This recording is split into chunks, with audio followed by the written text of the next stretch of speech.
1 ते 2 पळी तेलामध्ये हिरवे वाटाणे आणि 4-5 हिरव्या मिरच्या मऊ करून घ्यायच्या। धने बडीशोप आणि जिरे यांची बारीक पूड करून घ्यायची।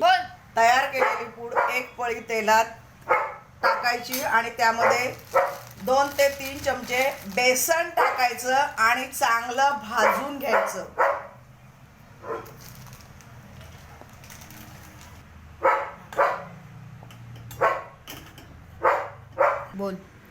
भाजलेलं बेसन, जिरेपूड, मिरची आणि लसूणची पेस्ट, हळद, अर्धा चमचा तिखट, अर्धा चमचा गरम मसाला, अर्धा चमचा आमचूर पावडर हे सगळं आपण शिजवून स्मॅश केलेल्या वाटाण्याच्या मिश्रणमध्ये टाकायचं, म्हणजे आपलं कचोरीचं सारण तयार होते।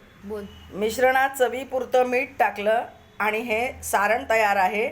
याचे सारख्या आकाराचे छोटे छोटे गोळे बनवून घ्यायचे।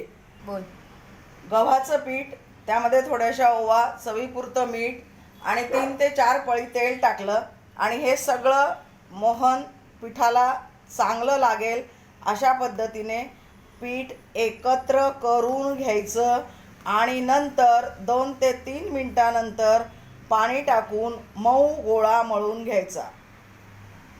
अशा पद्धतीने गव्हाच्या पिठाचा मऊ गोळा मळून घेतला आणि आपण तयार केलेल्या सारणाचे असे गोल गोळे करून घेतले।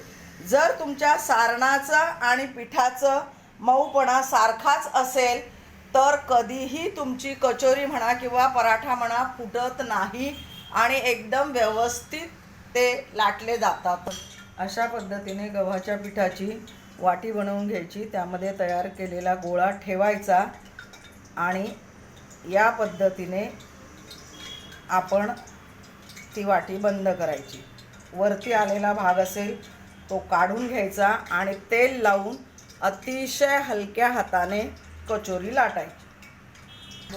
एका बाजूला तेल गरम करायला ठेवलेले आहे आणि हलक्या हाताने इथे मी कचोरी लाटून घेते आहे।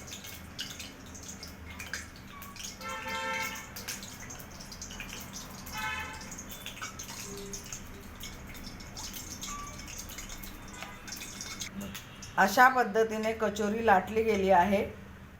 गॅस कमी करायचा आणि ही कचोरी त्या तेलामध्ये सोडायची। अशा पद्धतीने दोन्ही बाजूने खरपूस तळलेली कचोरी टिश्यू पेपरवर काढून घ्यायची। गरमागरम कचोरी टोमॅटो सॉस बरोबर किंवा चिंचेच्या चटणी सोबत खायला घ्या, अतिशय सुरेख लागते। प्लीज चॅनलला सबस्क्राईब करा, शेअर करा, लाईक करा आणि कमेंट करा।